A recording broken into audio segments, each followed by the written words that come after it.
ഇത്ര എക്സ്പീരിയൻസ് ആയിട്ടുള്ള ഡോക്ടറിൻ്റെ അരികിലേക്ക് ഏറ്റവും കൂടുതൽ വരുന്ന കേസസ് എന്തൊക്കെയായിരിക്കും? പല കേസസ് വരാറുണ്ട്. നമുക്ക് ഏറ്റവും കോമൺ ആയിട്ട് പീരിയഡ്സിന്റെ റിലേറ്റഡ് ആയിട്ട് തന്നെയാണ് വരാറ്. ഓക്കെ. ഇറഗുലർ ആയിട്ട് വരുന്ന പീരിയഡ്സ് ആണ് one of the most common complaint. ഇതർ ആ. പീരിയഡ്സ് അതായത് പീരിയഡ്സ് ഇറഗുലർ ഇതർ ഇടയ്ക്കിടയ്ക്ക് വരുന്നു അല്ലെങ്കിൽ വരുന്നില്ല, ഇങ്ങനത്തെ ഒരു പീരിയഡ്സ് റിലേറ്റഡ് ഇഷ്യൂ ആയിട്ട് വരാറുണ്ട്. പിന്നെ ഈ വൈറ്റ് ഡിസ്ചാർജ് അത് വളരെ കോമൺ ആണ്. White discharge, itching, vaginal infection ആയിട്ട് പലരും വരാറുണ്ട്. പിന്നെ ഇപ്പോൾ ഇന്നത്തെ കാലത്ത് PCOD തള്ളിക്കളയാൻ പറ്റാത്ത ഒരെണ്ണാണ്. ഒരു ശരിക്കും PCOD ഒരു മാരക അസുഖമാണോ? മാരക അസുഖമല്ല. PCOD കൂടുതൽ ഒരു ലൈഫ് സ്റ്റൈൽ ഡിസീസ് എന്ന് വേണമെങ്കിൽ പറയാം. അതായത് നമ്മുടെ ജീവിതശൈലീനെ ഡിപ്പെൻഡ് ചെയ്തിട്ട് വരുന്ന ഒരു കണ്ടീഷനാണ്. അതായത് നമ്മൾ ജീവിതശൈലി ഇപ്പം നമ്മൾ ഹെൽത്തി ഫുഡ് കഴിക്കുന്നില്ല, ഐ മീൻ ഭയങ്കര ജങ്ക് ഫുഡ്സ് കഴിക്കുന്നു, അങ്ങനെ ഒരു അൺഹെൽത്തി ലൈഫ് സ്റ്റൈൽ നമ്മൾ ലീഡ് ചെയ്തുകൊണ്ടിരിക്കുകയാണെന്നുണ്ടെങ്കിൽ ഭയങ്കരമായിട്ട് വണ്ണം വെക്കുന്നു. മോസ്റ്റ്ലി അങ്ങനത്തെവരിലാണ് ഇങ്ങനത്തെ PCOD കാണാറുള്ളത്. എന്താ പറ്റുന്നത് വെച്ചാൽ ഹോർമോണൽ ചേഞ്ചസ് വരുന്നു. അതിൻ്റെ ഭാഗമായിട്ട് ഈ ഓവറിയിൽ നമുക്കറിയാം യൂട്രസ് ഉണ്ട്, രണ്ട് സൈഡിലും ട്യൂബ് ഉണ്ട്, രണ്ട് സൈഡിലും ഓവറി ഉണ്ട്, അണ്ടാശയം. ഈ ഓവറിക്കകത്ത് ചെറിയ ചെറിയ കുമിളകൾ പോലെ ഫ്ലൂയിഡ് കെട്ടിക്കിടക്കുന്നു. ഇതിൻ്റെ ഭാഗം ഈ ഹോർമോണൽ ചേഞ്ചസിൻ്റെ ഭാഗമായിട്ട് അതിനെയാണ് പോളിസിസ്റ്റിക് ഓവറീസ് എന്ന് പറയുന്നത്. അപ്പോൾ ഒരു മാരകാസുഖമായിട്ടല്ല, നമ്മളിത് ഒരു ഹെൽത്തി ലൈഫ് സ്റ്റൈൽ മെയിനായിട്ട് അത് ട്രീറ്റ്മെൻറ്റ് വൈസ് നോക്കുവാണെങ്കിലും ലൈഫ് സ്റ്റൈൽ മോഡിഫിക്കേഷനാണ് നമ്മൾ എപ്പോഴും ട്രീറ്റ്മെൻറ്റ്, ഫസ്റ്റ് ലൈൻ ട്രീറ്റ്മെൻറ്റ്. അത് കഴിഞ്ഞതിന് ശേഷമേ ഈ മെഡിസിൻസിനും ടാബ്ലറ്റ്സിനും ഒക്കെ റോളുള്ളൂ. അപ്പം ചിലപ്പം വണ്ണമുള്ളവരിൽ മാത്രമല്ല PCOD കാണാറ്, മെലിഞ്ഞവരിലും കാണാറുണ്ട്. പക്ഷേ എപ്പോഴും ലൈഫ് സ്റ്റൈൽ ഒരു ഐഡിയൽ വെയിറ്റ് മെയിൻറ്റെയിൻ ചെയ്യുക എന്നുള്ളതാണ് എപ്പോഴും ഫസ്റ്റ് ലൈൻ ട്രീറ്റ്മെൻ്റ് ആയിട്ട് നമ്മൾ പറയുന്നത്. അതിനുശേഷം ഡെഫിനറ്റ്ലി ഒരു ഹെൽത്തി ലൈഫ് സ്റ്റൈൽ മെയിൻറ്റെയിൻ ഉണ്ടെങ്കിൽ അതിൻ്റെ കൂടെ നമുക്ക് സപ്ലിമെൻറ്റ്സ് ആയിട്ട് ടാബ്ലറ്റ്സ് ഉണ്ട്. ഈ കൺട്രോൾ, ഈ ഹോർമോൺസും ഒക്കെ ഇത് കൺട്രോൾ ആക്കാനുള്ള ടാബ്ലറ്റ്സ് ഉണ്ട്. അപ്പം ഒരു കമ്പൈൻഡ് ആണ് നമ്മൾ ലൈഫ് സ്റ്റൈൽ പ്ലസ് മെഡിക്കേഷൻസ് ഒക്കെ കൂടിയാണ് PCOD ട്രീറ്റ് ചെയ്യുന്നത്. ഇന്ന് ഡോക്ടറാണ് നമ്മുടെ ഇൻ്റർവ്യൂവിന് വരുന്നതെന്ന് അറിഞ്ഞുകൊണ്ട് ഒരുപാട് ആൾക്കാർക്ക് അവരുടെ സംശയങ്ങൾ എന്നോട് പറഞ്ഞിട്ടുണ്ട്. ഞാനൊന്ന് ചോദിച്ചാൽ അവർക്കുള്ള ഉത്തരം കൊടുക്കുമോ? ഓ ഷുവർ. ഓക്കെ. അതിലാദ്യം അയച്ചേക്കുന്നത്, എനിക്ക് ഇൻ്റർകോഴ്സിന് ശേഷം വയറുവേദന, രക്തസ്രാവം അനുഭവപ്പെടാറുണ്ട്. എന്താണ് ഇതിനു വേണ്ടി ചെയ്യേണ്ടത്? സാധാരണഗതിയിൽ ഒരു ഇൻ്റർകോഴ്സിന് ശേഷം അങ്ങനെ ഒരു ബ്ലീഡിംഗ് ഒന്നും വരേണ്ട കാര്യമില്ല. അപ്പം അങ്ങനെ ഉണ്ടെങ്കിൽ ഡെഫിനറ്റ് ആയിട്ടും എന്തോ ഒരു പ്രശ്നം ഉണ്ടെന്ന് തന്നെയാണ്. ഒരു ഗൈനക്കോളജിസ്റ്റിനെ കാണിക്കാം. ചിലപ്പം ഈ യൂട്രസിൻ്റെ ഓപ്പണിങ്, അതായത് സെർവിക്സ് എന്ന് പറയുന്ന ഭാഗത്ത് എന്തെങ്കിലും ചിലപ്പോൾ ഇൻഫെക്ഷൻ ആവാം, ചിലപ്പോൾ അവിടെ എന്തെങ്കിലും ചെറിയ ഗ്രോത്ത് പോലെ ഉണ്ടാവാം, പല കാരണങ്ങളാവും. അപ്പം അങ്ങനെ കംപ്ലയിൻസ് ഉണ്ടെങ്കിൽ ഡെഫിനറ്റ് ആയിട്ടും ഒരു ഗൈനക്കോളജിസ്റ്റിനെ നോക്കി ഒന്ന് എക്സാമിൻ ചെയ്യിക്കണം, എന്നാലേ അറിയാൻ പറ്റത്തുള്ളൂ. അടുത്തത്, ഹൈ BP ഉള്ളവർക്ക് ലൈംഗിക ബന്ധം നിയന്ത്രിക്കേണ്ട ആവശ്യമുണ്ടോ? ഹൈ BP ജനറലി ഉള്ളവർക്ക് കൺട്രോൾ ചെയ്യേണ്ട ആവശ്യമില്ല. പക്ഷേ ചില extreme conditions like with cardiac ഇഷ്യൂസും അങ്ങനെ അതിൻ്റെ കൂടെ വേറെ എന്തെങ്കിലുമൊക്കെ അൺകൺട്രോൾഡ് ആയിട്ടുള്ള കണ്ടീഷൻസ് ഉണ്ടെങ്കിൽ ഡെഫിനറ്റ്ലി ഒന്ന്, അതായത് വേറെ നമ്മുടെ സർക്കുലേഷൻ ചേഞ്ചസ് അതൊക്കെ എഫക്റ്റ് ചെയ്യുന്ന രീതിയിൽ എന്തെങ്കിലും സിവിയർ കണ്ടീഷൻസ് ഉണ്ടെങ്കിൽ ഡെഫിനറ്റ്ലി കൺട്രോൾ ചെയ്യേണ്ടി വരും. ഡോക്ടർ, ലൈംഗിക ബന്ധത്തിലൂടെ എത്രമാത്രം ഇൻഫെക്ഷൻ പകരാനുള്ള സാധ്യതയുണ്ട്? നോർമലി ഒരു കുഴപ്പമൊന്നും ഇല്ലാത്ത മൾട്ടിപ്പിൾ സെക്ഷൽ പാർട്ട്നേഴ്സ് ആണെങ്കിൽ യെസ്, അതൊരു റിസ്ക് ഫാക്ടർ തന്നെയാണ്. പല രീതിയിലുള്ള, ഇപ്പം സ്ത്രീകളിലാണെങ്കിൽ സർവൈക്കൽ ക്യാൻസർ പോലുള്ളതിനുള്ള ഒരു one of the main risk ഫാക്ടറാണ് മൾട്ടിപ്പിൾ സെക്ഷൽ പാർട്ട്നേഴ്സ് എന്ന് പറയുന്നത്. അതുപോലെ തന്നെ സെക്ഷലി ട്രാൻസ്മിറ്റഡ് ഡിസീസസ് എന്ന് പറയുന്ന ഒരു കാറ്റഗറി ഓഫ് അസുഖങ്ങൾ തന്നെയുണ്ട്. അതുള്ളവരിലാണെന്നുണ്ടെങ്കിൽ എപ്പോഴും ഇൻഫെക്ഷൻ അങ്ങോട്ടും പാർട്ട്ണർക്ക് സ്പ്രെഡ് ചെയ്യാനുള്ള ചാൻസസ് കൂടുതലാണ്. വലിയ അസുഖങ്ങളല്ലെങ്കിൽ പോലും ചെറിയ ഇൻഫെക്ഷൻസ് പാർട്ട്ണറിനുണ്ടെങ്കിൽ, ഈ ഫംഗൽ ഇൻഫെക്ഷൻസ് ഒക്കെ ഉണ്ടെങ്കിലും അങ്ങോട്ടും ഇങ്ങോട്ടും ട്രാൻസ്മിറ്റഡ് ആവാം.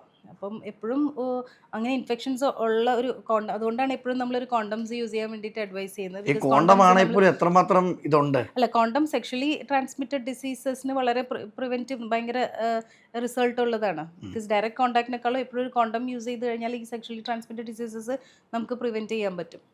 സിസേറിയൻ കഴിഞ്ഞ് എപ്പോൾ മുതൽ സെക്സ് ചെയ്യാൻ പറ്റും? ഒരു 6 വീക്സ് ആണ് നമ്മൾ സാധാരണ. നോർമൽ ഡെലിവറി കഴിഞ്ഞിട്ടാണെങ്കിലും സിസേറിയൻ കഴിഞ്ഞിട്ടാണെങ്കിലും നമ്മളൊരു 6 വീക്സ്, അതായത് 1.5 മാസത്തെ ടൈം ഫ്രെയിമാണ് കോൺടാക്റ്റിന് വേണ്ടി നമ്മൾ അഡ്വൈസ് ചെയ്യാറുള്ളത്. സ്ത്രീകളുടെ സ്വകാര്യ ഭാഗത്തെ കറുപ്പ് നിറം എങ്ങനെ പരിഹരിക്കാൻ പറ്റും, അല്ലെങ്കിൽ എങ്ങനെ മാറ്റാൻ പറ്റും? ഒരു പരിധിവരെ നമുക്ക് ജനറ്റിക്കായിട്ട് കിട്ടുന്നതാണ്. പിന്നെ നമ്മുടെ ഈ ഫ്രിക്ഷൻ, ഇങ്ങനെ കൂടുതൽ ടൈറ്റ് ക്ലോത്ത്സ്, അങ്ങനെയൊക്കെ പല റീസൺസാണ് ഇത്.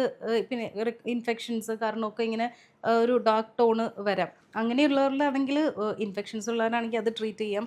അല്ലെങ്കിൽ ക്രീംസ് ഉണ്ട് അപ്ലൈ ചെയ്യാനായിട്ട്, കുറച്ച് ലൈറ്റൻ ചെയ്യാനായിട്ട് പീൽസ് ഉണ്ട്. അങ്ങനെ പൂർണ്ണമായിട്ട് മാറുമോ? പൂർണ്ണമായിട്ടില്ലെങ്കിൽ ഒരു പരിധി വരെ നമുക്കത് ആ ടോൺ ഒന്ന് കുറക്കാൻ പറ്റും, അതൊന്ന് ബെറ്റർ ആക്കാൻ പറ്റും. ഡോക്ടറിന്റെ എക്സ്പീരിയൻസ് വെച്ച് സ്ത്രീകൾ ശ്രദ്ധിക്കേണ്ട കാര്യങ്ങൾ എന്തൊക്കെയാണ് ആരോഗ്യപരമായിട്ട്? സ്ത്രീകൾ ഒന്ന് ഏറ്റവും ഇമ്പോർട്ടൻ്റ് ആയിട്ട് മെൻസ്ട്രൽ ഹൈജീൻ. ഒരു സ്ത്രീ എന്ന് പറയുമ്പോൾ, ബീയിങ് എ വുമൺ എന്ന് പറയുമ്പോൾ തന്നെ പീരിയഡ്സ് ആണ് ഫസ്റ്റ് മനസ്സിലേക്ക് വരുന്നത്. അങ്ങനെയാണെങ്കിൽ തന്നെ ഒരു മെൻസ്ട്രൽ ഹൈജീൻ എന്ന് പറഞ്ഞ ഒരു ഇമ്പോർട്ടൻറ്റ് ടോപ്പിക് തന്നെയാണ്. അതായത് ആർത്തവ ശുചിത്വം. നമ്മൾ പീരിയഡ്സിൻ്റെ സമയത്ത് സ്ത്രീകൾ മെയിൻറ്റെയിൻ ചെയ്യേണ്ട ഹൈജീൻ്റെ കുറച്ച് കാര്യങ്ങൾ. അതായത് പല സ്ത്രീകളും പല പ്രോഡക്റ്റ്സാണ് യൂസ് ചെയ്യുന്നത്. ചിലർ ഈ സാനിറ്ററി പാഡ്സ് യൂസ് ചെയ്യുന്നവരുണ്ട്. ഇപ്പോൾ കുറേ പേര് മെൻസ്ട്രൽ കപ്സ് യൂസ് ചെയ്യുന്നവരുണ്ട്, ടാമ്പൂൺസ് യൂസ് ചെയ്യുന്നവരുണ്ട്. ഏത് യൂസ് ചെയ്യുന്നത് ആയിക്കോട്ടെ, എല്ലാതും യൂസ് ചെയ്യുമ്പം അതിൻ്റെ ഒരു ഹൈജീൻ ഭയങ്കര ഇമ്പോർട്ടൻ്റ് ആണ്. ഇപ്പോൾ കുറച്ചും കൂടെ എൻ്റെ പേഴ്സണലി ചോദിക്കുകയാണെങ്കിൽ മെൻസ്ട്രൽ കപ്പാണ് കുറച്ചും കൂടെ അഡ്വൈസ് ചെയ്യുന്നത്.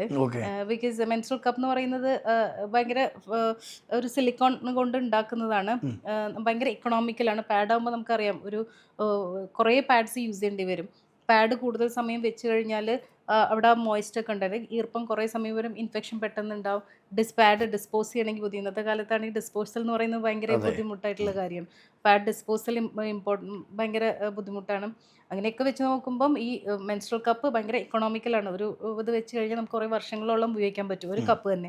പാപ്സ്മിയർ എന്ന് പറയുന്നൊരു ടെസ്റ്റ് ഉണ്ട്. പലരും ഇത് കേട്ടിട്ട് പോലും ഉണ്ടാവില്ല. വെസ്റ്റേൺ കൺട്രീസിലൊക്കെയാണ് ഇത് റുട്ടീനായിട്ട് നിർബന്ധമായിട്ടും ഒരു നമ്മുടെ ഈ ഇമ്മ്യൂണൈസേഷൻ കുട്ടികൾക്കൊക്കെ BCG കൊടുക്കുന്ന ഇമ്മ്യൂണൈസേഷനിൽ അതുപോലെ അവരുടെയൊക്കെ സ്ത്രീകൾക്ക് ഇമ്മ്യൂണൈസേഷൻ പോലെ നമ്മുടെ നാട്ടിലെ BCG പോലുള്ള നിർബന്ധമായിട്ട് എടുക്കേണ്ട പോലെ വെസ്റ്റേൺ കൺട്രീസിലൊക്കെ എല്ലാ സ്ത്രീകളും നിർബന്ധമായിട്ടും ചെയ്യേണ്ട ഒരു ടെസ്റ്റ്. 30 കഴിഞ്ഞാൽ നിർബന്ധമായിട്ടും ചെയ്യേണ്ട ടെസ്റ്റാണ് ഈ പാപ്സ്മിയർ എന്ന് പറയുന്നത്. എന്തുകൊണ്ട് അവിടെ 21 ഇയേഴ്സ് കഴിയുമ്പോൾ എന്തുകൊണ്ട് ഇവിടെ അത് വർക്കൗട്ട് ആവുന്നില്ല? ഇവിടെ എന്ന് വെച്ചാൽ നമ്മുടെ അവയർനെസ് ഇല്ല. നമ്മുടെ ഇന്ത്യയിൽ പാപ്സ്മിയറിനെ കുറിച്ച് അവയർനെസ് ഇല്ല. ഇനിയിപ്പം കേട്ടിട്ടുള്ളവർ സ്ത്രീകളാണെങ്കിൽ പോലും പോയി ചെയ്യുന്നില്ല. ബിക്കോസ് എന്തെങ്കിലും ഈ പറഞ്ഞ പോലെ അങ്ങനെ വെച്ചുകൊണ്ടിരിക്കുക, അങ്ങനെ പ്രത്യേകിച്ച് ബുദ്ധിമുട്ട്.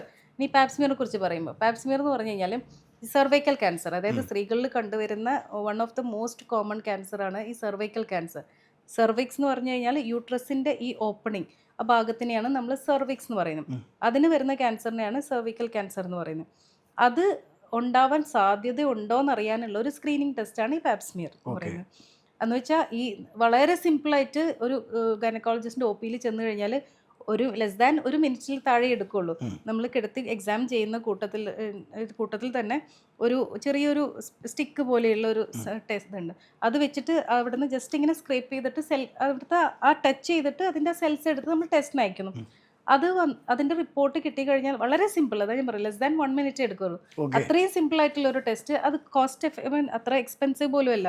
ലെസ് ദാൻ 500 റുപ്പീസേ വരുള്ളൂ ഒരു ടെസ്റ്റിന്. അത്രയും വരില്ല. അപ്പോൾ അതെടുത്തു കഴിഞ്ഞാൽ നമുക്ക് ഈ സെർവിക്സിൽ വരുന്ന എന്തെങ്കിലും ചേഞ്ചസ്, ക്യാൻസർ ആവാൻ സാധ്യത ഉണ്ടോ എന്ന് അറിയാൻ എന്തെങ്കിലും ഇനീഷ്യൽ ചേഞ്ചസ് വരെ നമുക്ക് മേ ബി ഒരു 10 വർഷം മുമ്പ് വരെ നമുക്ക് അറിയാൻ പറ്റും അങ്ങനത്തെ വല്ല ചേഞ്ചസ് ഉണ്ടെങ്കിൽ.